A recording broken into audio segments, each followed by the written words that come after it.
안녕하세요. 저는 서울 성수동에 살고 있는 40대 초반의 기혼 여성입니다. 저는 불과 몇 개월 전 상상치도 못한 아주 기가 막힐 일을 당했는데요. TV나 영화에나 나오는 줄 알았던 그런 일을 제가 당하게 될 줄 어느 누가 알았겠는지요. 정확히 말하자면 저와 저희 시댁 식구들이요. 세상에 정말로 그런 사람이 존재한다는 것을 저는 저희 동서를 만나고 깨달았습니다. 순진하고 착한 척 저희 서방님을 속여 결혼해 뒤통수를 친 것도 모자라 크게 배신을 했으니까요.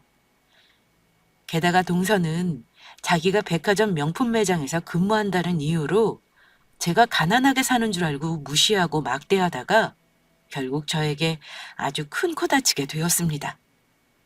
그래서 지금부터 여러분들에게 그 사연을 이야기해 드리고자 합니다. 저와 남편이 만났던 것은 남편의 대학생 시절 때였습니다. 저는 그때 미용사를 꿈꾸며 미용실에서 스텝으로 일하고 있었는데 남편이 제가 다니는 미용실에 손님으로 찾아왔던 것입니다. 남편은 저를 처음 본 순간 반하고 말았고 저한테 대시를 했는데 명문대생인 남편이 고졸인 저와 어울리지 않는다는 생각에 처음에는 남편을 거부했었어요. 그런데 남편은 그런 거는 상관없다고 끈질기게 저에게 구애를 하더라고요. 그래서 저희는 결국 사귀게 되었고 결혼까지 약속하게 되었죠. 남편과 제가 결혼을 약속했을 때쯤에는 남편은 대기업에 입사해 직장을 다니게 되었을 때였고 저도 헤어 디자이너가 되어 일을 하기 시작했던 시기입니다. 그런데 처음 시댁으로 인사드리러 갔을 때는 저의 걱정이 이만저만이 아니었죠. 남편과 저는 조건으로 봐도 너무나 차이가 났으니까요. 게다가 남편의 가족은 시어머니와 시동생뿐이었는데 시어머니는 시아버지를 일찍 떠나보내고 홀로 남편과 시동생을 키웠습니다. 그래서 힘들게 두 아들을 키우신 만큼 아들에 대한 기대와 욕심도 크실 거라고 생각했었죠. 그래서 시어머니께서 남편과 저의 사이를 반대해도 할 말이 없겠다고 생각하며 각오하고 시댁에 갔었는데 시어머니뿐만 아니라 시동생까지 저를 향한 반응은 제가 생각했던 것과는 매우 달랐습니다. 저와 남편의 사이를 반대할 줄 알았던 시어머니와 시동생이 모두 저를 너무 반갑게 맞이하며 잘해주셨던 거예요.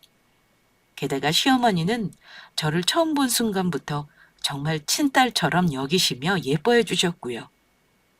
제 덕분에 남편이 한눈 팔지 않고 열심히 살아서 대기업에 취직하고 잘 될 수 있었다면서요. 저를 예쁘게 봐주신 시어머니께 저는 그저 감사한 마음뿐이었죠. 그래서 저희 부부는 가난하고 부족했던 힘든 신혼생활에도 행복한 마음으로 보낼 수 있었습니다. 시댁의 응원 덕분인지 모두 잘 극복할 수 있었거든요. 그렇게 세월이 흐르자 저는 어느덧 강남에 제법 잘 나가는 미용실 원장님이 되어 있었습니다. 남편도 회사에서 능력을 인정받아 차장으로 승진하며 일을 할 수 있었고요. 모든 것이 부족함 없이 행복한 듯 보였습니다. 문제의 동서가 저희 시댁으로 시집 오기 전까지는 말이에요. 동서는 첫인상부터 저에게 그리 좋지 않았어요. 저는 미용실에 출근할 때는 치장을 하며 꾸미고 다녔기에 시댁이나 동네를 돌아다닐 때는 편안한 차림으로 다녔거든요. 긴장한 상태로 일에 치이며 살다 보니 쉴 때만이라도 편하게 지내고 싶다고나 할까요? 그리고 어려운 시절의 버릇 때문인지 제가 무력이 있거나 꾸미는 것에 크게 관심이 없어 미용실 원장으로 일을 하며 이미지 관리상 필요한 것 이외에 값비싼 물건을 필요 이상 가지고 있지도 않았고요. 그래서 평소 생활할 때는 집에 입는 옷 몇 벌로 번갈아가며 생활했었습니다. 그런 저의 모습에 대해 남편이나 시댁 식구 그 누구도 뭐라고 했던 사람도 없었고 시어머니는 오히려 제가 힘든 일을 하니 쉴 때만이라도 편안하게 입고 다녀야 한다면서 제가 좋아하는 추리닝이나 편한 옷들을 챙겨 사주실 정도였으니까요. 그런데 동서가 서방님과 결혼도 하기 전에 그런 저의 모습을 우습게 보며 무시했던 겁니다. 그날은 서방님이 결혼하고 싶은 만나는 여자가 생겼다며 인사도 시킬 겸 시댁으로 데리고 오겠다고 한 날이었죠. 그러면서 서방님은 동서 마음도 편하게 해줄 겸 서로 부담이 되니 저보고도 평소처럼 편안하게 오면 된다고 하더라고요. 괜히 격식을 차렸다가 동서가 더 긴장할지 모른다면서요. 그래서 저는 그날도 시어머니가 사주신 추리닝을 입고 시댁에 가게 되었습니다. 시어머니는 저와 남편, 아이들까지 반갑게 맞이해 주셨고 예비 동서랑도 인사를 나누며 평소처럼 즐겁게 시간을 보낼 수 있었습니다. 그런데 문제는 저녁을 먹고 난 다음 거실에서 시작되었습니다.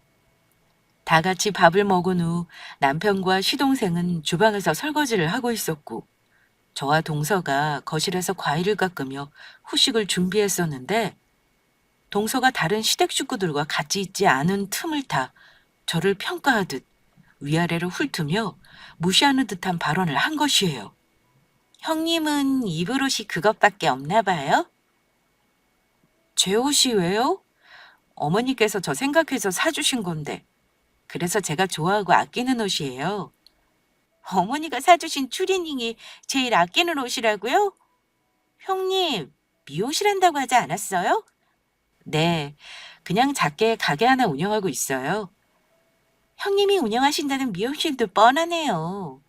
도대체 미용실이 얼마나 장사가 안 되면 그러고 다니시는 거예요? 제 미용실이 장사가 안 되다니 그건 또 무슨 말이에요? 잘 나가는 미용실 원장님들은 평소 보면 엄청나게 잘 꾸미고 다니던데 어머니가 사주신 추리닝을 외출복으로 입고 다닐 정도면 형님 미용실이 얼마나 장사가 안 되길래 그러나 싶어서요. 옷 하나 제대로 살 돈 없어서 지금 그러고 다니는 거 아니에요?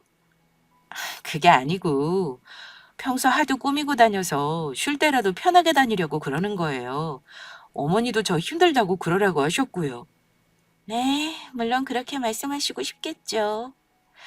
보아하니 그래봤자 장사도 안 되는 다 망해가는 동네 미용실 운영하고 있는 것 같지만 제가 백화점 명품 매장에서 오래 일해서 사람 겉모습만 봐도 그 사람이 어떤 사람인지 딱 각이 나오거든요. 잘 사는 사람들은 그냥 가만히만 있어도 몸에서 귀티가 흐르는데 형님은 전혀 그런 게 안 보이네요. 그러니까 제 앞에서는 굳이 속이려 하실 필요 없으세요. 제가 추리닝을 입었다는 이유로 동서는 제가 장사한다는 가난한 미용실 원장이라고 생각하며 저를 오해하며 무시했던 것입니다. 그것도 서로 존댓말까지 쓰고 있는 처음 본 날 말이에요. 저의 겉모습만 보고 판단한 것이죠.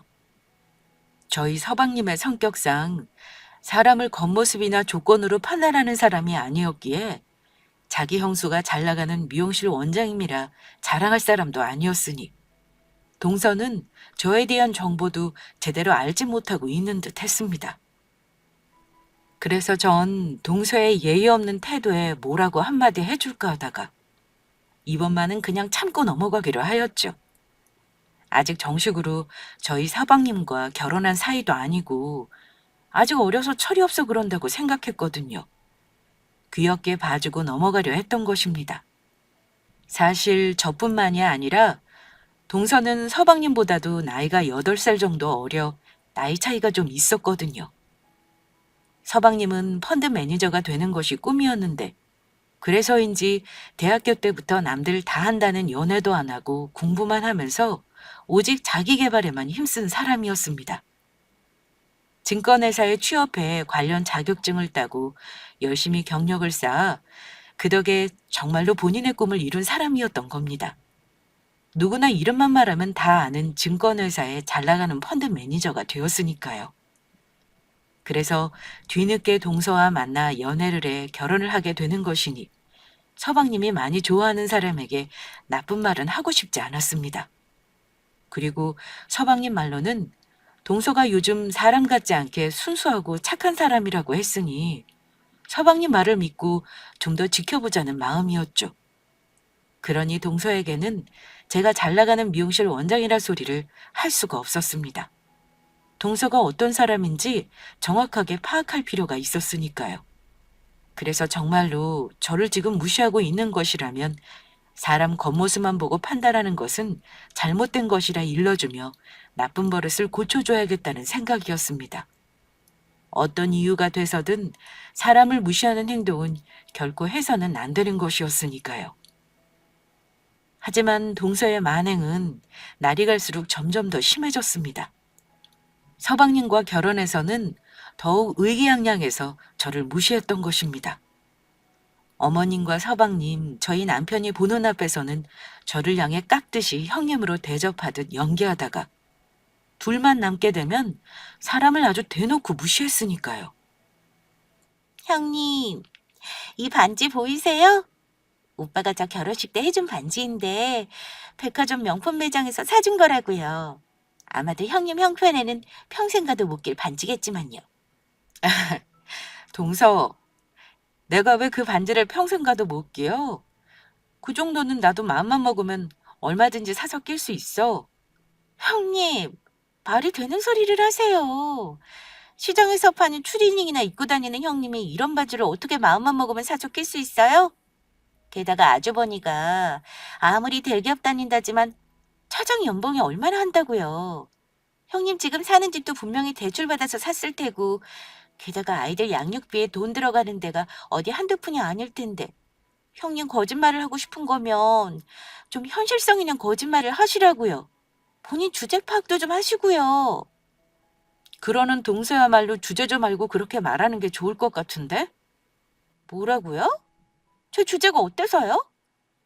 막말로 그 반지 동서 능력으로 산 것도 아니잖아. 우리 서방님이 결혼 반지로 해줘서 낄 수 있게 된 거면서 왜 잘난 척을 하는 거야? 그리고 요즘 누가 쪽팔리게 명품 반지 하나 꼈다고 자랑을 하고 다녀, 촌스럽게. 내가 다 부끄럽다.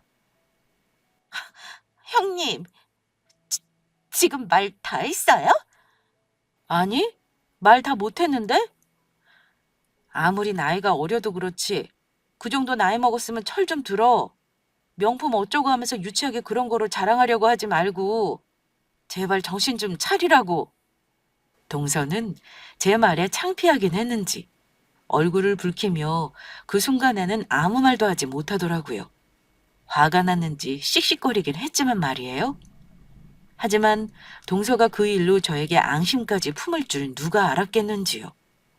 자기보다 못하다고 생각한 저한테 당한 것이 억울했던 건지 할 말이 있다면서 저희 동네까지 찾아와 저를 근처 카페로 불러낸 것입니다. 그것도 저한테 경고를 한답시고요. 제가 이렇게 형님을 부른 이유는 저한테 똑바로 좀 하시라고 마지막으로 경고하기 위해서예요. 내가 동서한테 뭘 똑바로 해야 하는데? 그리고 동서보다 손윗 사람한테 경고라니. 그게 무슨 말버릇이야? 형님, 정말 이러실 거예요? 그 정도 나이 먹었으면 본인 분수에 맞게 알아서 처신 좀 잘하란 말이에요. 처신은 도대체 어떤 처신을 말하는 건데? 그러는 동서야말로 계속 예의 없이 굴고 지금 뭐 하자는 건데? 처신을 잘해야 할 사람은 내가 아닌 바로 동서 같은데? 그러다가 나중에 크게 후회하지 말고 내가 지금 동서 많이 봐주고 있거든? 정말 어이가 없어서 지금 형님을 봐주는 게 누군데 그러세요? 형님이 저보다 못 살면 알아서 기어야 할 거 아니에요. 형님, 제 말 잘 듣는 게 좋으실걸요? 그래야 형님한테 콩고물이라도 하나도 떨어지죠. 형님 힘들 때 손 벌릴 사람 솔직히 저희밖에 더 있으세요? 어머, 그러세요? 그런데 이걸 어쩌나? 난 동서가 주는 콩고물 필요가 없어서. 게다가 동서한테 손 벌릴 일은 더더욱 없고. 그런 거 없어도 내가 워낙 잘 사는 사람이라. 그래, 자존심은. 형님, 그래봤자 다 망해가는 미용실 원장님 아닌가요? 게다가 아주버니가 대기업 다닌다고 해봤자 잘 나가는 펀드 매니저인 우리 오빠보다 잘 벌겠어요? 그러니까 괜히 유치한 자존심 부리지 말고 제가 기회 드릴 때 앞으로라도 저한테 잘하겠다고 하세요. 그동안 주제도 모르고 까불어서 미안하다고 사과하시라고요. 그러면 제가 한 발은 봐드릴게요. 아, 그리고 이건 혹시나 해서 말하는 건데 어디 밖에 나가서 저 만나도 아는 척하지 말아주세요. 형님이 제 형님이라는 거 쪽팔리니까. 형님이랑 저랑은 레벨이 다르다고요. 그러는 동서야말로 지금처럼 버르장머리 없이 굴지 말고 더 늦기 전에 나한테 사과하고 정신 차리는 게 좋을 거야. 어머니랑 서방님 있을 때만 나한테 잘하는 척 착한 척 연기하지 말고 그러다 내가 어머니랑 서방님한테 이르기라도 하면 어쩌려고 그래? 그리고 무슨 레벨? 사람이 무슨 물건인 줄 아니? 무식하게 등급을 매기게? 무식하다뇨. 제가 지금 현실적인 거라고요. 형님, 그 나이 먹도록 모르셨어요? 사람마다 다 사는 세계가 다르다고요. 그리고 뭐 어머니랑 저희 오빠한테 일러요? 그래 어디 한번 일러보던지. 하나도 안 무섭거든요. 오빠랑 어머니 전부 다 저 예뻐하지 형님 예뻐하지 않으시거든요. 편을 들어도 제 편을 들어주실 거라고요. 그러니 어디 할 테면 해보라고. 돈 없어서 안무릎이나 잔뜩 늘어난 추리닝이나 입고 다니는 주제. 그때까지도 동서는 제가 정말로 서방님과 어머님이 동서 편을 들까봐 지금까지의 만행들을 보면서도 겁을 먹고 말하지 못하고 있다고 생각하는 듯 했습니다. 하지만 저도 더는 참아줄 수가 없었죠. 그래서 정말 동서 앞에서 서방님과 어머니께 연락을 하려고 했습니다. 그제야 동서는 놀라 꽁무니를 빼며 저에게 다급히 사과를 하더라고요. 동서, 지금 한 말 후회 안 하지? 네, 후회 안 해요. 좋아, 그러면 지금 당장 어머니랑 서방님께 연락할게. 형님, 제가 잘못했어요. 다시는 안 까불 테니까 한 번만 봐주세요. 제가 하라고 했다고 진짜 그렇게 연락을 하시면 어떻게 해요? 동서가 연락해보라며. 그리고 내가 동서 말을 어떻게 믿고 동서를 봐줘? 이 상황에서 제가 뭐하러 거짓말을 하겠어요? 정말이에요. 이렇게 약속 드릴게요. 좋아. 동서, 내가 앞으로 지켜보겠어? 앞으로 우리 서로 예의 좀 지키자고. 네, 형님. 앞으로는 잘하겠습니다. 까불어서 정말 죄송해요.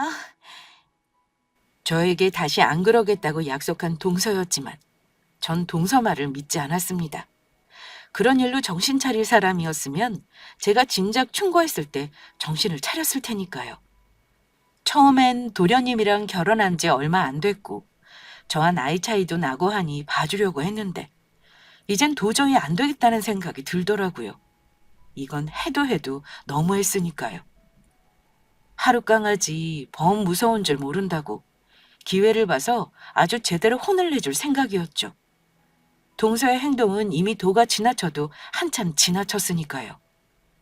그러다가 동서를 혼내줄 뜻밖의 기회가 저에게 찾아왔습니다.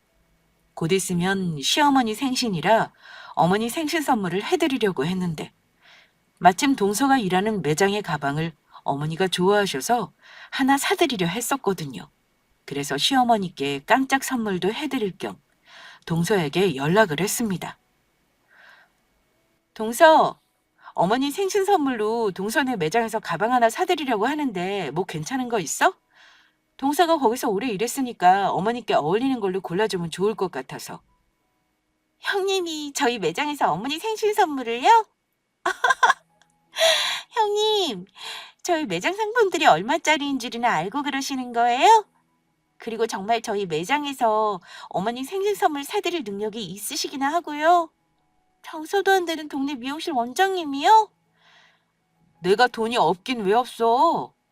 그러니까 걱정하지 말고 어머니한테 어울릴 만한 거를 추천 좀 해줘. 어머, 그러세요? 정말 웃기지도 않아서. 어디 한번 저희 매장에 와서 어머니 선물 살 수 있으면 사보세요. 아무나 와서 살 수 있는 곳이 아닌데 정말 아무것도 모르시네. 동서는 저한테 한번 혼이 났는데도 저를 무시하며 깎아내리기에 바빴습니다. 정말 제가 시어머니께 가방을 사드릴 능력이 안 된다고 생각하는 것 같았죠. 그래서인지 제가 동서 매장으로 시어머니 생신 선물을 사러 방문한 날 아주 난리가 났었습니다. 동서 나왔어. 여기가 어딘 줄 알고 오신 거예요? 아무리 눈치가 없어도 그렇지 오라고 했다고 눈치 없이 정말로 오면 어떡해요? 당장 나가지 못하겠어요? 그리고 지금 점장님이 아주 중요한 손님 예약해서 오실 거라고 잘 준비해놓고 있으라고 했다고요. 그러니까 빨리 나가세요. 동서, 나 여기서 어머님 생신 선물 사드리는 능력 충분히 되거든? 혹시 동서, 내가 동서한테 어머니 생신 선물 사는 비용 보태라고 할까 봐 그러는 거야? 그럴 일 절대 없으니까 걱정하지 마. 여기 물건이 무슨 3, 4만 원이면 살 수 있는 곳인 줄 알아요? 그리고 내가 말했죠? 밖에서 형님이 내 형님이라고 말하고 다니면 쪽팔리니까 아는 척하지 말라고. 내가 어떤 레벨인 줄 알고. 동네 미장원에서 일하는 형님이랑은 다른 세계에서 사는 사람이라고요. 동서, 나도 물건 가격 정도는 알거든. 그리고 무슨 가방 하나 사는데 사람 레벨을 왜 따져? 그것도 별로 비싸지도 않은 가방 사는데 왜 이렇게 난리냐고. 이래서 가난하고 못 배워먹은 인간들이랑은 상대하면 안 된다니까. 형님이 아무래도 짝퉁만 사봐서 모르는 것 같은데 여기 있는 가방들 형님이 몇 달 뼈 빠지게 일해서 벌어도 못 사는 것들이라고요. 여기가 시장인 줄 아나? 쫓겨나기 전에 그냥 나가요. 어서 나가라고. 이 아줌마가 진짜로 미쳤나? 지금 누굴 창피주려고 매장까지 찾아와. 동서는 제 팔까지 잡고 매장 밖으로 밀어내며 저를 쫓아내려고 했습니다. 그래서 저도 더는 안 되겠다고 생각했죠. 이번 기회를 계기로 제대로 정신을 차리게 해줘야겠다는 생각이었습니다. 동서야말로 좋은 말 할 때 이 손 놓는 게 좋을 거야. 이러다 정말 후회할 일 생길 테니까 난 분명 경고했어. 웃기고 있네. 후회할 일은 무슨 후회할 일. 당신이 내 형님이라는 거 우리 매장 사람들 알면 내가 쪽팔린다고. 당장 나가지 못하겠어? 쭈구리가. 뭐? 쭈구리? 동서, 지금 한 말 정말 후회 안 하지? 이젠 동서가 용서해달라고 해도 절대 용서해주지 않을 거니까. 용서 같은 소리 하고 있네. 내가 죽었다 깨어나도 당신 같은 아줌마한테 용서할 일 없으니까 당장 꺼져. 그리고 네가 안 봐주면 뭘 어쩔 건데? 어쩌긴. 말 안 듣고 사람 겉모습만 보고 판단하는 너 같은 인간이 어떻게 되는지 내가 제대로 혼을 내서 알려줘야지. 아줌마가 날 어떻게 혼내? 동네 미용실을 하는 아줌마 주제. 감히 내가 누구인 줄 알고. 내가 상대하는 고객들은 명품 살 수 있을 정도로 다 능력 있는 사람들이라고. 너랑 차원이 달라. 사람 사는 게 다 똑같지. 차원 같은 소리하고 자빠졌네. 너야말로 내가 누구인지 정말 모르나 보구나. 내가 그동안 서방님 얼굴 봐서 참아주려고 했는데 너 정말 안 되겠다. 그때 저희 두 사람을 막는 뜻밖의 사람이 나타났습니다. 바로 동서 매장의 점장님이었죠. 점장님은 우리 두 사람을 보고 놀라 기겁해서 달려왔어요. 영주 씨, 지금 뭐 하는 거야? 점장님, 많이 놀라셨죠? 저희 형님인데 이런 곳에서 가방 살 능력도 안 되면서 글쎄 찾아온 거 있죠? 걱정하지 마세요. 우리 매장 품위 손상시키기 전에 제가 당장 쫓아낼 테니까. 영주 씨, 당장 그만두지 못하겠어? 점장님, 다른 고객님들 보실까 봐 그러세요? 오늘 중요한 예약 손님도 오신다고 했는데 빨리 이 아줌마 쫓아내야죠. 안 그래도 이 눈치 없는 아줌마 때문에 제가 결혼하고서도 얼마나 짜증나는지 몰라요. 오늘 아주 따끔하게 매운맛을 보여주려고요. 제가 다른 고객님들 못 보시게 직원 휴게실로 데리고 가서 제대로 오늘 혼 좀 내줄게요. 그러니까 아무 걱정하지 마세요. 우리 매장 가방 보고 비싸지도 않은 가방이라고 말하는 거 보니까 인제분이 조금 미친 것 같기도 하고. 이 아줌마 아무래도 병원 가서 약 좀 먹어야 할 것 같아요. 하지만 그 다음 상황은 동서도 전혀 예상 못한 것이었습니다. 점장님이 붙잡고 하는 사람은 제가 아닌 바로 동서였으니까요. 영조 씨야말로 미친 거 아니야? 지금 잘리고 싶어? 당장 그 더러운 손 놓지 못하겠어? 네? 더, 더러운 손이라뇨? 점장님 지금 저한테 하신 말씀이세요? 그리고 물건 살 능력도 안 되는 이 아줌마를 내쫓는데 제가 미쳤다니 그게 무슨 말씀이세요? 영주 씨, 아니 너 지금 그분이 누구인 줄 알고 그러는 거야? 누구긴요. 동네 잡상이보다 못한 동네 미용실 운영하는 저희 형님이죠. 그냥 돈 없는 아줌마요. 돈 없는 아줌마? 너는 돈 없는 아줌마가 강남에서 건물 3층짜리 잘 나가는 미용실 원장하는 거 봤니? 우리 남편 상사님이라고. 김 원장님이 바로 오늘 우리 매장 오기로 한 중요한 예약 손님이야. 그리고 네 손님 아니고 내 손님이라고. 네? 그, 그게 무슨 말씀이세요? 점장님 남편분 강남 유명한 미용실 부원장 하시는 능력 있는 분이신데 거기 원장님이 저희 형님이시라뇨. 부원장님 남편분 분명히 억대 연봉 받으신다고 했는데 그러면 지금 저희 형님이 그 잘 나가는 미용실 원장님이라는 말씀이세요? 오늘 예약해서 오시기로 했다는 중요한 손님이 정말 우리 형님이시라고요? 너는 지금까지 네 형님이 뭐 하는 사람인지도 모르고 살았니? 원장님한테 우리 매장 가방 사는 거 아무것도 아닌 일이라고. 너야말로 약 좀 먹어야겠다. 네 주제 좀 알고 행동해. 그리고 누가 고객님 겉모습만 보고 판단하라고 했어? 안 그래도 요즘 그런 일 때문에 인터넷에서도 말 많은 거 몰라? 원장님 행동이 아니고 지금 네가 한 행동이야말로 우리 매장 품위 손상시키고 있다고. 너 당장 원장님한테 잘못했다고 용서 빌어. 그렇지 않으면 당장 모가지니까. 그제야 상황이 어떻게 돌아가는 것인지 눈치를 챈 것인지 재빨리 돌변해 행동하는 동서였습니다. 그리고 그제야 백화점에 온 제가 평소 추리닝 입은 모습이 아닌 제대로 꾸미고 왔다는 사실을 깨달은 것 같았죠. 저도 이미지 관리라는 것이 있기 때문에 어디서 고객님들을 만날지 몰라 외출할 때는 제대로 꾸미고 나갔거든요. 평소와 다른 제대로 치장한 저의 모습에 동서는 놀라며 기겁한 표정이었습니다. 형님, 그러니까 그게 형님, 그동안 제가 잘못했습니다. 한 번만 용서해 주시면 안 될까요? 형님이 그렇게 잘 나가시는 분인지 몰라 뵙고 제가 함부로 까버렸습니다. 용서는 무슨 용서? 나한테 동네에서 다 망해가는 미용실 하는 아줌마라며 무시할 때는 언제고 이제 와서 사과야? 너 나한테 용서 빌릴 절대 없을 거라며? 나랑 벽에 다리고 차원이 달라? 백화점 명품 매장에서 오래 일해서 사람 겉모습만 봐도 그 사람이 어떤 사람인지 딱 각이 나와? 나도 미용실에서 고객님들 상대하며 사람들 많이 봐서 사람 보는 눈이 있거든? 내가 볼 때 너는 딱 성격 자체가 아주 저질이야. 아주 최악이라고.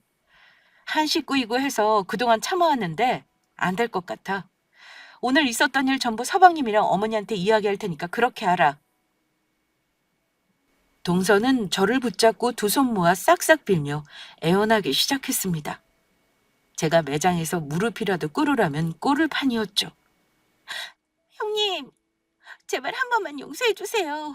이렇게 빌게요. 저 정말 이러다가 여기서 잘린다고요. 그리고 부탁이니 오빠랑 어머니께 말씀드리지 말아주세요. 어머니랑 오빠가 알면 난리 날 거라고요. 너 서방님 펀드 매니저 만든 사람이 누군지 알아? 내가 뒷바라지에서 대학 보내고 대학원 보내서 지금 그 자리에 있을 수 있는 거라고. 형님, 제가 잘못했어요. 결혼 전부터 오빠가 형님한테 잘해야 한다고 쉬신다고 해서 오빠가 알면 저 정말 집에서 쫓겨난단 말이에요. 어머니도 형님 안 계실 때 형님한테 잘해야 한다고 매번 말씀하셔서 알면 난리 나실 거라고요. 어머님이랑 서방님이랑 그렇게 말했는데도 지금까지 나한테 그랬던 거였니?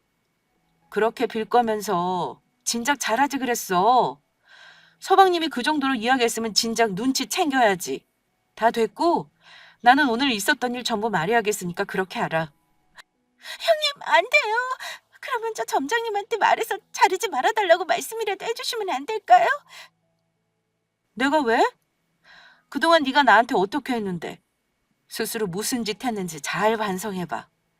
나도 더러워서 너 매장에서 가방 살 마음 확 사라졌으니까. 동서는 서방님과 어머님의 당부에도 제가 돈 없고 가난하다고 생각해 그동안 무시해왔던 것입니다. 그래놓고 제가 함부로 해서 안 되는 잘 보여야 되는 사람이라고 생각하자 바로 꼬리를 내린 것이고요. 백화점을 나온 점장님은 저에게 거듭 미안하다며 연락을 해왔습니다. 그래서 전 점장님 잘못이 아니니 마음 쓰지 말라고 했죠. 그리고 저는 그날 있었던 일은 서방님과 어머니께 말씀드렸습니다. 아무리 철이 없어도 그렇지. 정신을 좀 차려야 한다고 생각했거든요. 사람을 등급으로 매기고 자기보다 못하다고 생각하면 무시하고 잘났다고 생각하면 굽신거리는 잘못된 생각을 고쳐줘야 했으니까요. 동서는 그날 서방님한테 한 소리 들으며 시어머니께도 제대로 혼이 난 듯 했습니다. 이후 동서는 저도 제대로 쳐다보지 못하고 제 눈치를 보며 조용히 지내더라고요. 그런데 저보다 더 큰 일이 터진 건 바로 얼마 지나지 않아서였습니다. 동서와의 일이 있은 후 얼마 지나지 않아 동서 매장 점장님한테서 연락이 왔던 것입니다. 제가 저희 미용실 부원장이랑 친했던지라 평소 점장님과도 자주 안부를 주고받던 사이였거든요. 그런데 점장님의 목소리가 평소와는 아주 달랐습니다. 원장님, 잘 지내셨어요? 네, 혜원 씨, 잘 지내셨어요? 다른 게 아니라 제가 원장님께 꼭 알려드려야 할 중요한 사실이 있어서요. 남이면 모르겠는데 우리가 한두의 안 사이도 아니고 그냥 지켜볼 수만은 없을 것 같아서요. 혜원 씨, 그게 무슨 소리세요? 저한테 알려줘야 하는 중요한 이야기라뇨? 그러니까 원장님 동서인 영주 씨에 관한 이야기인데 지금 전부 다 속고 있는 거예요. 속고 있다니 그게 무슨 말씀이세요? 사실 영주 씨 원장님 시동생분이랑 결혼하기 전에 만나는 남자가 있었거든요.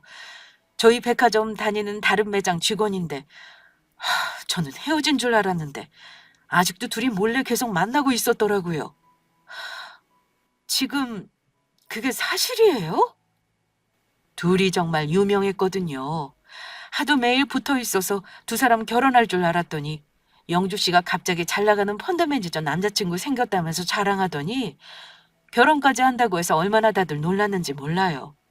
그때도 같은 백화점 직원들한테도 집안이랑 만나는 남자친구나 여자친구별로 등급 매기면서 자기 결혼할 예비 신랑이 펀드 매니저라고 얼마나 잘난 척을 하고 다녔는지 직원들 사이에서도 말이 많았었어요. 그런데 제가 오늘 직원 휴게실에서 쉬다가 시어머니한테서 전화가 와서 비상계단 쪽으로 갔는데 둘이 함께 있지 뭐예요? 사실 그날 영주 씨가 원장님 동서라고 했을 때도 엄청 놀랐었어요. 평소 행실이 별로 좋았던 사람이 아니라 제가 진작 알았으면 영주 씨랑 결혼시키지 말라고 말렸을 텐데 하필 원장님 서방님이 결혼하는 날이 제가 일하는 날이어서 가지도 못하고 일이 이렇게 되어버렸네요. 아니에요, 혜원 씨. 지금이라도 알려주셔서 정말 고마워요. 늦게라도 알아서 얼마나 다행인지 몰라요. 혜원 씨 아니었으면 정말 큰일 날 뻔했어요. 혜원 씨 아니었으면 우리 서방님 속으면서 계속 동서랑 살았을 거예요. 그런데 혜원 씨, 저 한 번만 도와주실 수 있으세요? 마냥 부담되는 거면 괜찮고요. 아니에요. 원장님이 말씀하시는 건데 기꺼이 들어드려야죠. 저희 남편 스텝 시절부터 옆에서 가르쳐 주시면서 키워주신 분인데 이렇게라도 은혜를 갚을 수 있어 저야 감사하죠. 저희 결혼할 때도 저희 형편 때문에 신혼여행도 포기했었는데 원장님이 사비로 신혼여행까지 보내주셨잖아요. 모든 부탁만 하세요. 제가 열심히 돕겠습니다. 저는 동서를 도저히 용서할 수 없었습니다. 서방님은 저한테 친동생이나 다름없는 사람이었으니까요. 결혼 전부터 깍듯이 대하며 저를 잘 따랐고 제가 그동안 서방님을 위한 한 희생을 알아서인지 나이 차이도 얼마 나지 않는 절 서방님은 부모 이상으로 생각했습니다. 그런 서방님 가슴에 비수를 꽂은 동서를 제가 어떻게 용서할 수 있겠습니까? 동서는 정작 본인은 인간보다 못한 짓을 하는 주제에 사람 등급을 매기는 최악의 인간 쓰레기였던 것입니다. 어쩔 수 없이 모든 사실을 남편과 서방님, 시어머니께 모두 말할 수밖에 없었습니다. 서방님과 시어머니 모두 처음에는 많이 충격을 받은 듯 하더니 나중에는 덤덤히 받아들이더라고요. 하지만 저희 가족들 모두 생각은 같았습니다. 서방님을 속이고 결혼한 동서를 절대 용서할 수 없었던 것이죠. 그래서 저희 가족들은 동서를 혼내줄 계획을 세우게 되었습니다. 그래서 모든 준비가 끝난 후 동서를 시댁으로 부르게 되었죠. 바로 동서의 친정 부모님도 같이요. 집안 분위기가 이상한 걸 감지한 것인지 동서는 긴장한 듯 보였습니다. 그래서 제가 동서에게 이야기했죠. 동서, 마지막으로 기회를 줄게. 우리들한테, 특히 서방님한테 할 이야기 없어? 더 늦기 전에 지금이라도 솔직히 털어놓는 게 좋을 거야. 맞습니다. 재수 씨, 늦기 전에 모든 사실을 털어놓는 게 좋을 겁니다. 네? 무슨 할 이야기요? 저는 딱히 드릴 말씀이 없는데요. 그래? 그러면 이건 어떻게 설명할 건데? 동서 우리 서방님이랑 결혼 전 몰래 만나는 남자 있었다며. 게다가 아직도 만나고 있다고 하던데? 예? 그, 그게 무슨 말씀이세요? 제가 왜 오빠를 두고 바람을 피워요? 결혼해서 바람 피우는 건 인간 쓰레기나 하는 짓이죠. 형님, 형님 제가 혹시 형님 저희 매장 찾아왔을 때 무시했었다고 그거 앙심 품고 저한테 복수하시려고 이러시는 거예요? 그래서 저 누명 씌우는 거냐고요?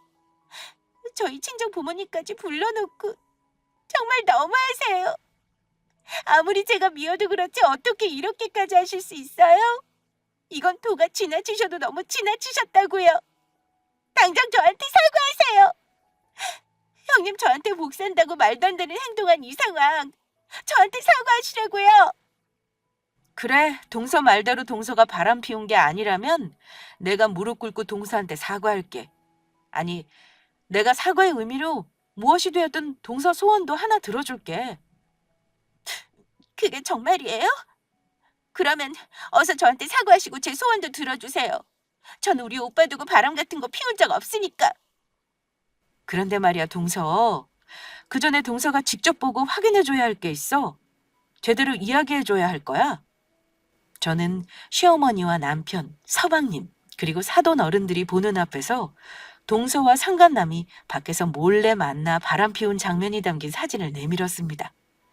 그때 점장님한테 부탁한 것은 다름 아닌 동서를 지켜보고 있다가 동서가 회사에서 퇴근할 때 저한테 연락을 해달라는 것이었습니다. 그래서 제가 동서의 뒤를 밟아 상간남과 데이트를 하며 몰래 만나는 장면이 담긴 사진을 찍을 수 있었던 것이죠. 그러자 동서는 놀라 어찌할 바를 몰라 하더라고요. 감히 네가 서방님이랑 우리 집안을 농락해? 네가 그러고도 사람이야? 저의 말에 동서는 놀라며 서방님과 시어머니를 붙잡고 애원하기 시작했습니다. 오빠 미안해. 오빠 만나기 전에 잠깐 만났던 사람이고 오빠 알기 전에 내가 빨리 정리하려고 했어. 그런데 이 자식이 날 놔줘야지. 나 오빠 정말 사랑해. 그러니까 나 한 번만 용서해주라. 나한테는 오빠밖에 없어. 이렇게 사랑했던 남자 오빠가 처음이고 오빠가 내 첫사랑이란 말이야. 첫사랑? 너는 첫사랑 두고 딴 놈 만나서 바람 피우냐? 다 필요 없으니까 우리 그만 갈라서자. 어머니, 제가 잘못했어요. 앞으로는 착한 며느리로 어머니 잘 모시고 살게요. 그러니까 저한테 제발 마지막 기회 주세요. 내 앞에서 순진한 척 착한 척 다 하더니 네 것이 감히 우리 아들 인생을 농락하고 망치려 들어? 우리 첫째 아니었으면 어쩔 뻔했어. 아주 제대로 내 아들 인생 망치며 살 뻔했다. 너희들 이혼시킬 거고 내가 네 것한테 우리 아들 인생 기만한 죄값 물어서 위자료까지 전부 받아낼 테니까 그렇게 알아. 내가 아주 너 다시는 이런 못돼 먹은 짓 못하도록 인생의 쓴맛을 보여줄 거야. 그러자 동서는 제 잘못에 대해 반성할 생각은 안 하고 저를 죽일 듯 노려보며 원망했습니다. 이게 다 전부 형님 때문이에요. 형님, 이 사진 어떻게 찍은 거예요? 혹시 내 뒤를 밟으면서 스토킹이라도 한 거예요? 내가 당신 고소할 거야. 이거 사진 찍은 거 불법이라 바람 피운 증거로 못 쓰는 거 알지? 내가 당신 사생활 침해 불법 촬영인 거 몸가루 철창에 집어넣을 거라고. 어디 집어넣어 봐라. 내가 그 정도 각오도 없이 일을 벌였는 줄 알아? 나 어차피 돈도 많고 감옥 갔다 온다고 미용사 일도 못하는 것도 아니고 하나도 무서운 거 없거든. 우리 서방님 위해서 내가 그 정도는 못할 것 같아. 그러니까 나도 죗값 받을 테니까 너도 어디 네 죗값 한번 받아봐. 이게 정말 끝까지? 동서는 제 말에 화가 났는지 저에게 달려들려고 했습니다. 하지만 그럴 수가 없었죠. 저를 때리려한 동서를 막은 것도 모자라 동서의 멱살을 잡고 뺨까지 날리는 사돈어른 두 분이 계셨으니까요. 동서의 부모님은 철썩철썩 소리가 거실에 울릴 정도로 동서의 뺨을 세게 때리셨습니다. 내가 널 그렇게 가르쳤니? 네가 아주 미쳤구나. 대학교까지 나와서 정신 못 차리고 살다가 백화점도 취직하고 나중에 마음에 드는 사이도 데려와 좋은 집안이랑 사돈까지 맺을 수 있어서 내가 얼마나 좋았는데. 인제 보니 네가 네 부모도 모자라 결혼한 남편이랑 여러 사람까지 기만하며 인생 망치려 했어. 네가 그러고도 사람이냐? 이 망할 것. 그렇게 살면 호적에서 나가서 네 멋대로 살아. 왜 가만히 잘 사는 사람이랑 결혼해서 남의 인생을 망치려고 들어 이 잡고사. 네가 잘못된 듣고 고소는 무슨 고소야. 너는 창피하지도 않냐? 넌 맞아야 정신 차려 이 정신 나간 미친 고사. 동서는 사돈어른 두 분한테 그날 먼지가 나도록 맞았습니다. 저희가 겨우 말려 상황이 겨우 진정되긴 했지만 말이에요. 그리고 서방님과 동서는 이혼을 하게 되었습니다. 서방님이 이혼 소송을 걸어 동서와 상간남에게 위자료까지 받아낼 수 있었고요. 모든 사실을 밝히기 전에 이미 제가 서방님에게 말해 서방님은 동서 몰래 동서가 바람 피운 증거를 모아두었었거든요. 동서가 서방님이 카드로 대부분 생활하고 있었는데 동서가 몰고 다닌 자동차 블랙박스며 카드 내역 곳곳에 상간남과 바람 피운 흔적들이 전부 남아 있었으니까요. 그래서 동서는 서방님이 해줬던 결혼 반지며 선물이며 모두 빼앗기고 결국 맨몸으로 쫓겨나고 말았습니다. 게다가 돌아간 친정에서도 쫓겨난 것 같더라고요. 그동안 모아둔 돈 한 푼 없던 것으로 알고 있는데 알거지로 길바닥에 나앉게 된 것이죠. 그리고 얼마 지나지 않아 동서가 바람 피운 것이 백화점안까지 소문이 나면서 그동안 고객들한테 함부로 했던 일까지 크게 번져 매장에서도 잘렸다고 합니다. 바람 피우던 상간남도 다른 여자가 생겼는지 동서를 버렸다고 하고요. 정신 못 차리고 남을 무시하며 못되게 살다가 결국 본인 인생이 나락으로 떨어진 것이죠. 그 후 한 번만 용서해달라고 동서를 찾아왔던 것 같은데 그런 사람을 다시 받아줄 사람은 세상 천지에 없었습니다. 그런데 그런 동서를 제가 얼마 전 우연히 마주친 적이 있는데 떡볶이 집에서 아르바이트를 하고 있더라고요. 저를 보더니 모르는 척 외면했었는데 생활이 어려운지 많이 망가진 모습이었습니다. 아마도 동서가 고객들에게 함부로 했던 것들과 바람 피운 것까지 다른 백화점까지 소문이 나 써주는 곳이 없었던 것 같습니다. 백화점 명품 매장에서 일한다고 잘난 척하고 바람까지 피우더니 아주 제대로 인생의 쓴맛을 보게 된 거죠.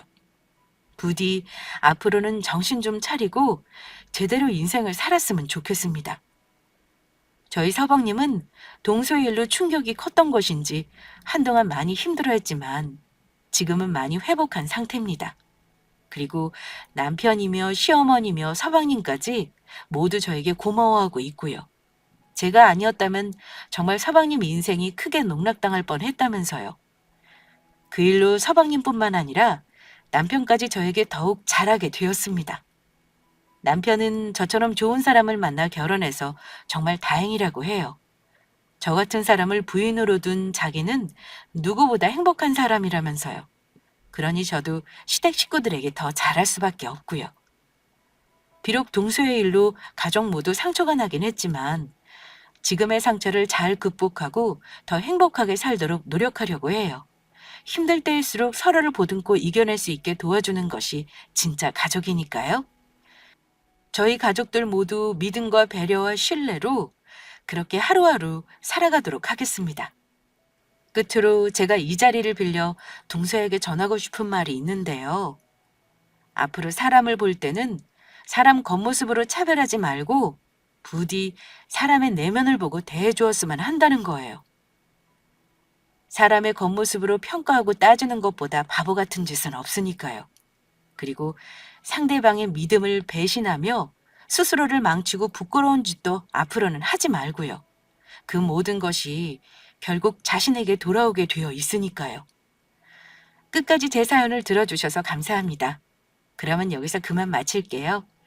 여러분 모두 건강하시고 늘 행복하시길 기원드리겠습니다.